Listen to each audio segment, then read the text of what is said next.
उबलते पानी में मछली डालें और फिर कमाल देखें। मछली बनाने की ये अनोखी और मज़ेदार रेसिपी आपने पहले कभी नहीं देखी होगी। एक बार ज़रूर ट्राई कीजिएगा, यकीन करें सबको खाकर मज़ा आ जाएगा। तो सबसे पहले पानी को मैंने उबलने के लिए रख दिया था। इसमें साबुत मछली डाल देंगे। मछली को मैंने सिरका लगाकर अच्छे से वॉश कर लिया था। आधी चम्मच इसमें नमक डाल देंगे और इसको हमने तकरीबन 5 से 6 मिनट के लिए उबलने के लिए रख देना है। इसके ऊपर से झाग उतार लेंगे और तेज़ आंच पर इसको इतना पकाएंगे कि इसमें जितना भी पानी है वो ड्राई हो जाए। तो यहाँ पर तकरीबन इसको 7 से 8 मिनट हो गए हैं। पानी देखिए वहाँ पर बिल्कुल खुश्क हो गया है, मछली अच्छे से बॉयल हो चुकी है। अब इसको ठंडा कर लेंगे। इसके बाद हमने क्या करना है, इसके ऊपर से हमने स्किन उतार लेनी है। इसके बाद जो मछली का गोश्त है वो अलहदा कर लेंगे और इसके अंदर से कांटे निकाल कर इनको हमने अलहदा कर लेना है।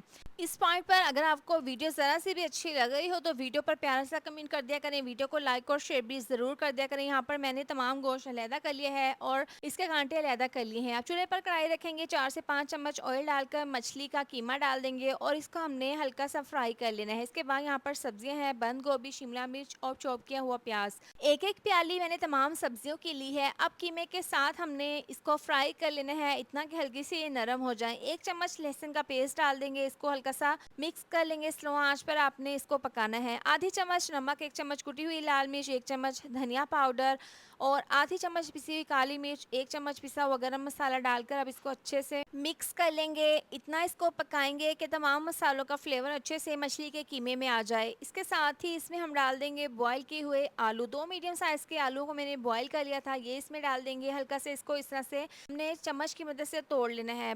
आलू डालने से ना इसकी बाइंडिंग अच्छी होगी, इसकी क्वांटिटी भी ज़्यादा हो जाएगी। अब लास्ट में बारीक कटा हुआ हरा धनिया काफ़ी सारा डालकर इसको अच्छे से मिक्स कर लेंगे। बहुत ही ज़बरदस्त सी ये फीलिंग तैयार है। अब इसको हमने ठंडा कर लेना है। फ़िश वेजिटेबल कबाब अगर आपने एक बार बना लिए ना तो यकीन करें आप शामी कबाब खाना भूल जाएंगे, क्योंकि ये वाकई में ही बहुत ज़्यादा टेस्टी बने थे और इसका जायका भी बहुत ही डिफरेंट बना था। अब हाथों की मदद से ना आलूओं को अच्छे से हमने मैश कर लेना है और इस तरह से ज़बरदस्त सा हमारा फ़िश वेजिटेबल कबाब का मिक्सचर रेडी है। हाथों पर हल्का सा ऑयल लगाकर इस तरीके से हमने इसके कबाब बना लेने हैं। अब यहाँ पर तवे के ऊपर ऑयल डाल देंगे। सबसे पहले इन कबाब के ऊपर अंडा लगाएंगे। दोनों साइड से अंडा लगाने के बाद ऑयल में ये कबाब डाल देंगे। तकरीबन 4 से 5 कबाब डाल देंगे और इनको बिल्कुल स्लो आंच पर फ्राई कर लेना है।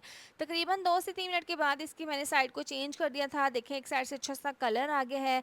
कबाब दोनों साइड से बहुत अच्छे से फ्राई हो गए हैं। आप इसकी लुक चेक कर सकते हैं। बहुत ही मज़ेदार फ़िश वेजिटेबल कबाब बनकर तैयार हैं। ये डिफरेंट सी और मज़ेदार सी रेसिपी को एक बार ज़रूर ट्राई कीजिएगा और अपना फीडबैक ज़रूर दें कि आपको मेरी ये रेसिपी कैसी लगी है। अल्लाह हाफ़िज़।